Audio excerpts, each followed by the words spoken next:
একটা কথা তুমি বিশ্বাস করবে কিনা জানি না, আমার মনে হয় তুমি না থাকলে বাবার খুব অসুবিধে হয়। ডাক্তারবাবু বলছেন তুমি খুব দুর্বল হয়ে যাচ্ছ, ভেতরে ভেতরে ক্ষয়ে যাচ্ছ তুমি। এভাবে চললে তোমাকে বাঁচানো মুশকিল হয়ে যাবে। তাই তোমার সঙ্গে আমি একটু আধটু মিথ্যে কথা বলবো মামুনি, তাতে আর যাই হোক তুমি তো ভালো হয়ে উঠবে, এতে আমার পাপ হবে না। মামুনি জানো তো, বাবা না এই কদিনে আমাকে আড়ালে আবডালে তোমার কথা কয়েকবার জিজ্ঞেস করেছে, মানে তুমি ফিরছো না কেন এসব। যা তাহলে বোধহয় সংসারটা অচল হয়ে পড়েছে, সেই জন্যই জিজ্ঞেস করছে জানো। না সে যে জন্যই জিজ্ঞেস করুক, বাবা জিজ্ঞেস তো করেছেন। আর সত্যি তো ওই সংসার অচল হয়ে পড়লে তোমাকেই তো দরকার, তুমি ছাড়া কে সামলাবে বলো। আসলে কি বলতো মামুনি, মানে ওই বাড়ির সব লোকজনেরা তোমার নামে বিভিন্ন কথা বাবাকে বলে বলে বাবার মনটা বিষিয়ে দিয়েছে জানো তো। আর তুমি জানোই তো বাবা একটু সোজা সরল মানুষ, যে যা বলে সেটা বিশ্বাস করে নেয়। তা তোর শ্বশুর আর কি বললে? ওই তো বারবার খালি একটা কথাই জিজ্ঞেস করছিল, তুমি কবে ফিরবে। আরে আমার শরীর খারাপের কথা তুই কি কিছু বলেছিস? হ্যাঁ বলেছি আমি তোমার শরীর ভালো নেই। ঘরে একটা কুকুর বিড়ালও যদি থেকে যায় তার উপর মানুষের মায়া পড়ে যায়। তার যদি একটা অসুখ বিসুখ করে তাহলে ঘরে কান্নার রোল ওঠে, রান্না বান্না বন্ধ হয়ে যায়। আমি হলুম এমন একটা মানুষ যে কুকুর বিড়ালেরও অদম, বুঝেছো? তাই আমার কেউ খোঁজ করেনি। যদি মায়া দেয়া কিচ্ছুটি থাকতো তাহলে কি একবার দেখতে আসতো নি? দেখতে আসতে চাইলেও পারবে না দিদি, চক্ষু লজ্জা বলে একটা কথা আছে না, চক্ষু লজ্জার ভয় এখানে আসতে পারে। তাছাড়া আমার সামনে তো কোনো কথা বলার মুখ নেই ওদের। হ্যাঁ সেই জন্যই বোধহয় বাবা আসছে না তোমায় দেখতে মামুনি, নাহলে কি আর আমাকে অতবার জিজ্ঞেস করতো বলো। তা হ্যাঁ গো মা, তোর শ্বশুরের চেহারা পত্র ভালো আছে তো? হ্যাঁ, খাওয়া দাওয়া কি করছিল? আমার ঘর থেকে তো এটি সেটি তরি তরকারি যায়, যতই মান অভিমান রাগ করে থাকুক না কেন সোনা মুখ করে তো সবটাই খেয়ে নেয়। এখন তো সেসব পাচ্ছে না। দেখো মা, শ্বশুরের যেন কোনো অযত্ন হয়নি, সবসময় খেয়াল রাখবে, মনে রাখবে তুমি হলে ওর ছেলের বউ, কেমন? তুমি ভুলে যাচ্ছ মামুনি, আমি আর এখন তোমার ছেলের বউ নই। আর আজ অব্দিও কোনোভাবে থাকলে দুদিন পরে সেটাও ঘুচে যাবে। এই যে কথা বলিস কাকুন মা, আমি কি সারা জীবনে মানলুম যে সইদে আমার বেখানা ভাঙা হয়েছিল? তুমি না মানলেও আমি তো মানি। হ্যালো মা, ওইভাবে কি সম্পর্ক ভাঙা যায়? আমাকে বল দেখিনি। যায় মামুনি যায়, সম্পর্ক ভাঙাটা তো আর সই দিয়ে হচ্ছে না। আসলে কি বলতো, সম্পর্ক ভেঙে যায় বলেই সই দিয়ে তাকে পাকা করা হয়। ও কাকুন মা, এই কথাখানা তো বড় একখানা কথা বললি মা। হ্যাঁ, কোনো কালে তো এমন ধারা ভেবে দেখিনি, কথাটা তো বড় হক কথা বলেছিস।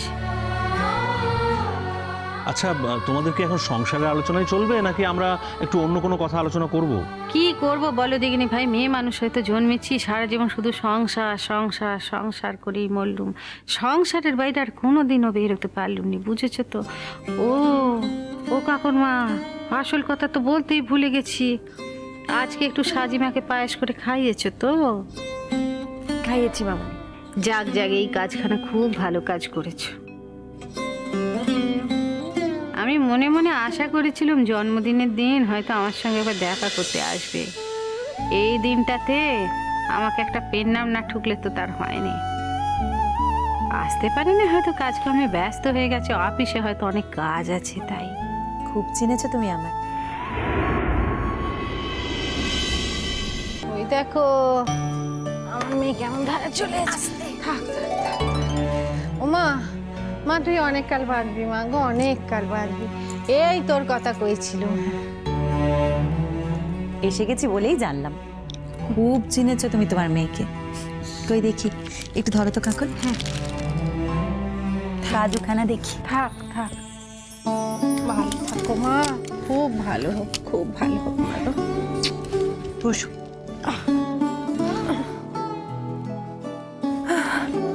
কতটা অসুখ বাঁধিয়েছো মামনি? কিচ্ছু হয়নি মাগো, কিচ্ছু হয়নি, একটুখানি সামান্য জ্বর হয়েছে। এই ভাই দেখো না এত ভালোবাসে যে ছাড়তে চাইছে না, কি করি বল দিগিনি। হ্যাঁ, তুমি এ বাড়িতে থাকলে আমি বড় শান্তি পাই মামনি। তবু তুমি এ বাড়িতে থাকলে তো যত্নে থাকো, শাসনে থাকো। উনি তো তোমাকে প্রাণ দিয়ে ভালোবাসেন মামনি, প্রাণ দিয়ে আগলে রাখেন, যত্ন করেন। কথা শুনলে তো আপনার মামুনি কি কথা শোনার লোক? তবু আপনার কথা যতটুকু শোনেন, আমাদের কথা তো বিন্দুমাত্রও শোনেন না। তুই এই কথাখানা আমাকে বলতে পারলি? নতুন বউ, আমি তোর কোন কথাখানা আজ পর্যন্ত শুনিনি বল দিগিনি। তুমি আমার কথা শোনো নাই তো মামনি? এমন ধারে কথা কইছিস তুই, আমি তোর কথা শুনিনি কো। আচ্ছা ঠিক আছে, তুমি আমার অনেক কথাই শোনো, কিন্তু আরো একটু বেশি আমার কথা শুনলে আমি আরো খুশি হব, এই আর কি। আমি আর কোনোদিনও জমে তোমাদের মন ভোলাতে পারলাম না। আমি যতই তোমাদের কথা শুনি না কেন, তোমরা বলবে তোমাদের কোনো কথা শুনিনি। তোমাকে না, তোমাকে না একদম বাচ্চা মেয়ের মতো লাগছে মামনি। কিন্তু বাচ্চা মেয়েরা তো এত কথায় কথায় কথা বলে না, যে যা বলে লক্ষ্মী হয়ে শোনে। শোনো, তোমার জন্য ফল রয়েছে, আর তুমি কেক ভালোবাসো, কেকও আছে। কাকুন একটু কেক কেটে দাও না মামনিকে, সবাইকে দাও। হ্যাঁ আমি নিয়ে আসছি এক্ষুনি কেকটা। তুমি কি খাবে বলো? ওর বাবা, আমি কিছু খাবো না, আজকে অফিসে লেট লাঞ্চ করেছি। আমার বাড়িতে এসে কিছু না খেলে আমি মনে করবো যে আমি ঠিক করে আপ্যায়ন করতে পারছি না। তাই বোধহয় কিছু খাচ্ছেন না। আপনার এরকম মনে করবার কোনো কারণ নেই, কারণ আপনার বাড়িটাকে যে আমি মোটেই পরের বাড়ি ভাবি না, আর তাই জন্যই কাউকে কোনো খবর না দিয়ে দুম করে চলে এসেছি, সেটা তো আপনার বোঝা উচিত। আপনার সঙ্গে আমি কথায় পারবো না, কিন্তু এমন একটা দিনে এসেছেন, কিছু না খেলে আমার যে ভালো লাগবে না। কাকুন ফ্রিজে মিষ্টি আছে, ওকে দাও না। জন্মদিনের দিন আমার বাড়ি থেকে কেউ শুকনো মুখে চলে যাবে, এটা আমি হতে দিতে পারি না। এক্ষুনি দিচ্ছি। কাকুন, আমি এখন আর কিছু খাবো না। কিছু খাবো না বললে তো হবে না। একে তোমার জন্মদিন, তারপর ডাক্তারবাবু বলেছেন তোমাকে মিষ্টি খাওয়াতে। ডাক্তারবাবু কিন্তু খুব এমনিতে রাগী মানুষ, মানে মিষ্টি মিষ্টি কথা বলেন ঠিক কথা, কিন্তু খুব রেগে যান। এই যে দেখছো না মামনিকে কেমন শাসনে রেখেছে।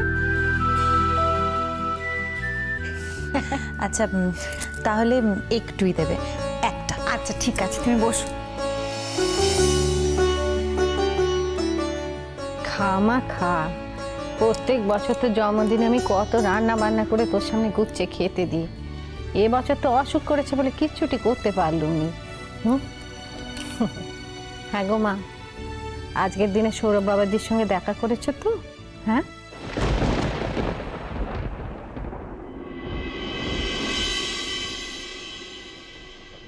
না। কেন গো মা, সে কি কাজে খুব ব্যস্ত, আসতে পারেনি? বলতে পারবো না মামনি।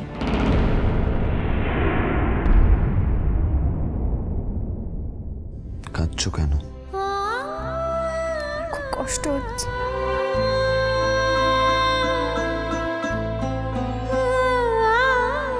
দিদি ভাইয়ের জন্য?